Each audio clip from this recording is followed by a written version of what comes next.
الذي بيده القدرة التامة العليا وبإرادته وجود الأشياء وبخزائنه جميع أرزاق الخلائق في الدنيا وبالآخرة الأبدية التي لا تنتهي. أشهد أن لا إله إلا الله وحده لا شريك له إله أبدي لم يزل ولا يفنى، وأشهد أن سيدنا ونبينا محمدا عبده ورسوله إمام الهدى، وأصلي وأسلم على سيدنا وحبيبنا وشفيعنا ومولانا محمد سيد المرسلين والأنبياء والأولياء وعلى آله وأصحابه ذوي الفضل والتقى. رب اشرح لي صدري ويسر لي أمري واحلل عقدة من lisani yafqahu qawli. Hadirin yang dimuliakan oleh Allah Subhanahu wa Ta'ala, pertama-tama marilah kita panjatkan puja serta puji syukur kita kehadirat Allah Subhanahu wa Ta'ala atas limpahan rahmat dan karunia-Nya, nikmat Islam, iman, ihsan, sehingga kita dapat berkumpul bersilaturahmi dalam rangka memperingati maulidnya baginda Nabi besar Muhammad sallallahu alaihi wasallam, sekaligus menuntut ya Allah Subhanahu wa Ta'ala. Semoga hadirnya kita di majelis ta'lim al-fitriyah ini dapat menurunkan keberkahan Allah Subhanahu wa Ta'ala. Amin ya rabbal alamin. Salawat teriring salam tercurah limpah kehadiran junjungan kita, manusia yang mulia, manusia yang agung, baginda Nabi besar Muhammad sallallahu alaihi wasallam. Berkat beliaulah kita dapat berkumpul di sini dengan rasa cinta, dapat berkumpul di sini dengan semangat menuntut ilmu dan semangat menjunjung tinggi keimanan.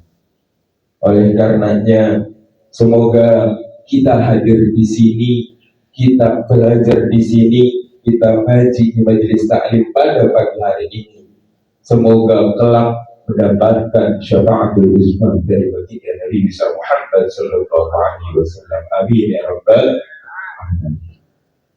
Yang saya hormati Ayahanda Al-Ustaz Haji Ahmad Rojali dan Ibunda Ustaz Haji Halimatus Sa'diyah, saya mohon doa semoga beliau dipanjangkan umurnya, Allah berikan keberkahan rezeki, Allah berikan kesabaran dalam membimbing keluarganya. Amin ya rabbal alamin. Yang saya hormati Ketua Korsila, guru kita bersama Kiai Haji Yawaz Abdul Khair. Yang saya hormati Kiai Abbas, yang saya hormati Kiai Haji Ridwan Abdullah. Semoga beliau-beliau yang hadir di sini dan para kiai yang lain, para asatiz yang lain, para habaib yang namanya belum dapat saya sebutkan satu persatu karena terlalu banyak yang hadir, terlalu berkah yang hadir. Semoga beliau-beliau semua di sini Allah panjangkan umurnya, Allah panjangkan umurnya, Allah berikan kesehatan, Allah berikan keberkahan dalam hidupnya. Amin ya rabbal alamin. Yang saya hormati dan yang saya cintai para bapak-bapak hadirin sekalian pada kesempatan pagi hari ini, semoga kita semua kelak dikumpulkan di surganya Allah Subhanahu wa Ta'ala. Amin ya rabbal alamin. Berdirinya saya di sini hendak menyampaikan sepatah dua patah kata, kemudian dilanjutkan dengan sambutan Shahibul Bait. Namun saya bingung Karena pada kesempatan pagi hari ini banyak sekali para ulama, para kiai, para asatidz. Sedangkan hiasan dalam diri saya hanya sekedar apa yang menempel di dalam diri saya. Fa innal ilma zainun bi ahlihi. Namun ilmu saya masih sedikit dan belum banyak. Akan tetapi seberusaha mungkin setidaknya apa yang saya ketahui akan saya sampaikan. Mohon izin para kiai, para asatidz, mohon izin para hadirin dan bapak-bapak sekalian. Setidaknya apa yang telah disampaikan oleh kiai kita saat pengajian tadi itu betul adanya dan sangat bermanfaat dalam kehidupan kita.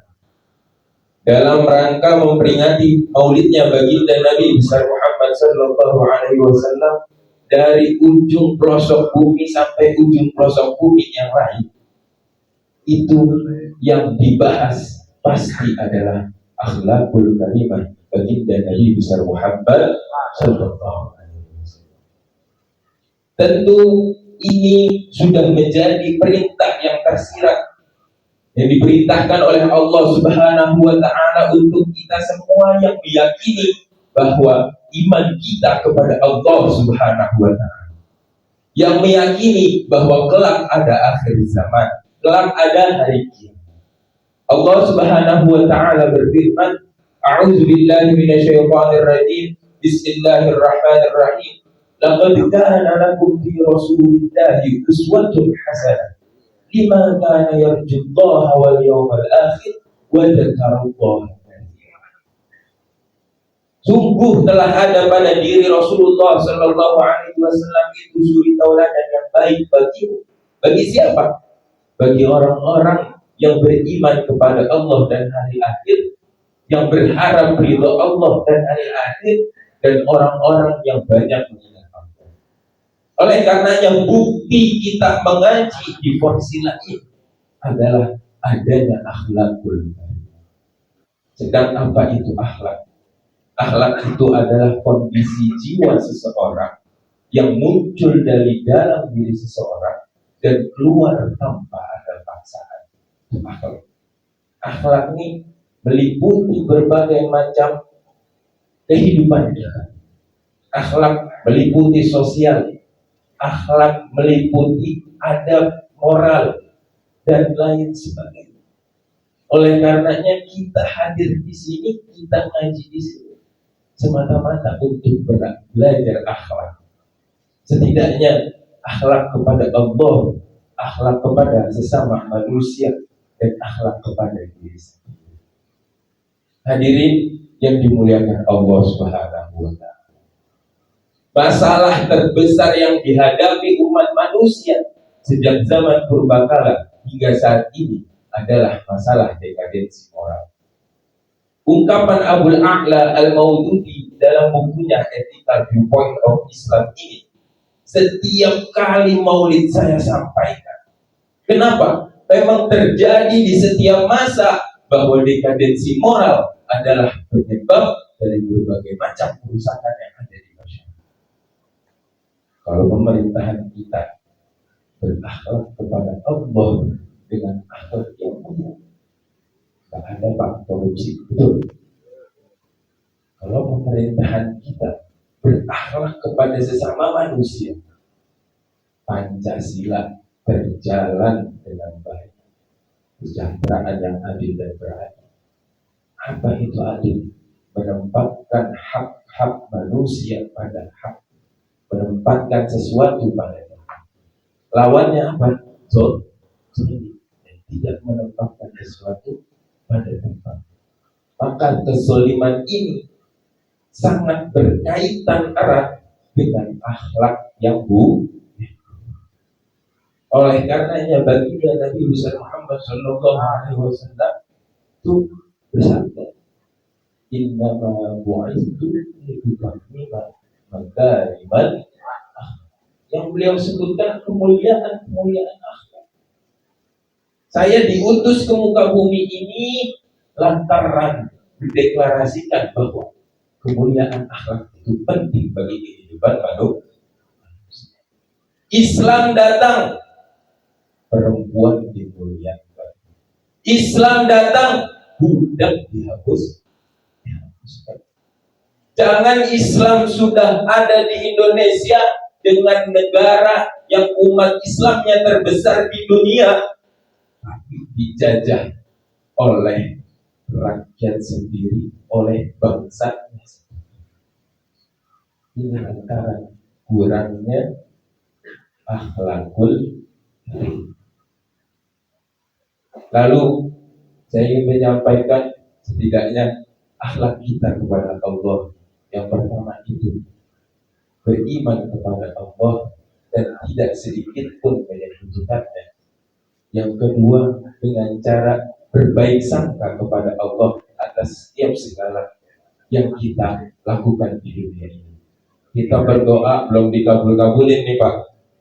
Doa belum dikabul-kabulin, utang belum dilunasi. Tetap berbaik sangka kepada Allah. Oh, jangan-jangan kita masih dikasih nikmat di dunia. Barusan kata guru kita, sujud itu baru berasa nikmat ketika kita sakit belum bisa sujud. Oleh karenanya, yang tadinya kagak jamaah pun ke masjid, coba kita usahain jamaah datang ke masjid. Yang tadinya kagak datang hadir ngaji di majelis taklim, datang hadir ngaji di majelis taklim. Kita ajak, itu adalah ajakan dari guru kita, ajakan dari para guru-gurunya guru kita, sampai ajakan dari baginda Nabi besar Muhammad Sallallahu Alaihi Wasallam. Tidak lain dan tidak bukan hanya untuk membenahi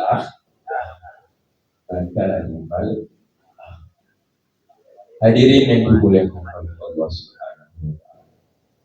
Yang kedua, akhlak kita kepada sesama manusia. Rasulullah Sallallahu Alaihi Wasallam ketika mengajarkan para sahabatnya dengan hadis-hadisnya, riwayat-riwayatnya dalam hubungan kepada sesama manusia, beliau memulainya dengan man kana yu'minu billahi wal yaumil akhir falyaqul khairan aw liyasmut. Dihubungkan tuh akhlak kita kepada sesama manusia dengan keimanan kita kepada Allah dan hari ini sesuai dengan Al-Quran surat Al-Ahzab yang saya sampaikan. Kalau kita benar-benar beriman, artinya kita dalam bermuamalah kepada sesama manusia, kita memiliki akhlakul karim. Hubungan kita kepada orang tua ideologis kita, orang tua biologis kita. Jangan sampai kita menyakiti hati orang tua, meskipun dengan kata betul. Lah, jangan juga kita sampai menyakiti hati guru-guru kita lantaran kita pas ngaji di sama, dua-duanya orang tua kita. Kalau yang udah nikah nambah jadi 3 tuh. Orang tua biologis, orang tua ideologis, satu lagi mertua. Jangan sampai 3 keramat ini hatinya sama. Nah, itu salah satu akhlak kita kepada sesama manusia. Yang terakhir, akhlak kita kepada diri sendiri. Ini tadi disampaikan juga sebenarnya. Rajulun yadri wa yadri annahu yadri, bahwa alim, seseorang yang tahu bahwa dirinya itu memiliki ilmu, maka dalam dirinya itu terdapat tuntutan untuk menyampaikan ilmu. Ini adalah akhlak kepada diri sendiri. Ketika tidak tahu, maka katakanlah bahwa tidak tahu. Ketika tahu, maka sampaikanlah apa yang diketahui. Oleh karenanya, bapak-bapak sekalian, saya mohon maaf apabila penyampaian saya ini banyak kurang-kurangnya, karena kebetulan saya ini udah beres masa pengabdian di pondok pesantren. 6 tahun saya pesantren dari MTS sampai aliyah di Bekasi, An-Nida Al-Islami, pendirinya Al-Maghfurlah Syekh Muhammad Muhajirin Ansar Ad-Dari, pimpinannya Kiai Haji Aizullah Muhajirin. Di sana ada 3 kiai jeger, guru saya semua, Kiai Haji Aizullah Muhajirin, Kiai dia Al-Maqdisi, Kiai Mursyidi Soleh. Ini 3-tiganya ngurus pondok sama yayasan. Kita doakan beliau panjang umurnya. Kemudian lanjut kuliah saya di UIN Syarif Hidayatullah Jakarta. Tapi saya kagak ngekos. Lanjut pesantren. Di pesantren ini institusi penelitian hadis. Masuklah saya Darussunnah International Institute for Hadith Sciences. Pendirinya Al-Maghfurlah Kiai Haji Ali Mustafa Ya'qub bin Haji Ya'qub. Syekh Muhammad Muhajirin itu era hadis Indonesia zaman dulu, ulama Betawi. Masuk saya ke Darussunnah, di situ juga ngaji hadis sampai saya dapat gelar LC. Nah di sini penting, pas saya baca keseluruhan hadis dan riwayat dari Kutubus Sittah, itu ternyata Rasulullah ketika mengajak para sahabatnya, mengajak umat muslim, umat Islam, itu dengan awalan kalau kita beriman kepada Allah, dibuktikan dengan akhlak baik kita, dibuktikan dengan cinta kita, dibuktikan dengan rahmat kita, tidak dengan kekerasan dan tidak dengan anarkis. Kemudian setelah selesai dari Darussunnah dan UIN, saya pulang. Tadinya saya ditawarin untuk jadi pimpinan pondok di Poso. Nama pondok pesantrennya Nahdlatul Talibin. Ini kerjasama Darussunnah dengan NU, lembaga dakwah NU. Tapi karena keterbatasan diri dan izin orang tua serta kebutuhan di rumah, jadi saya memilih untuk pulang.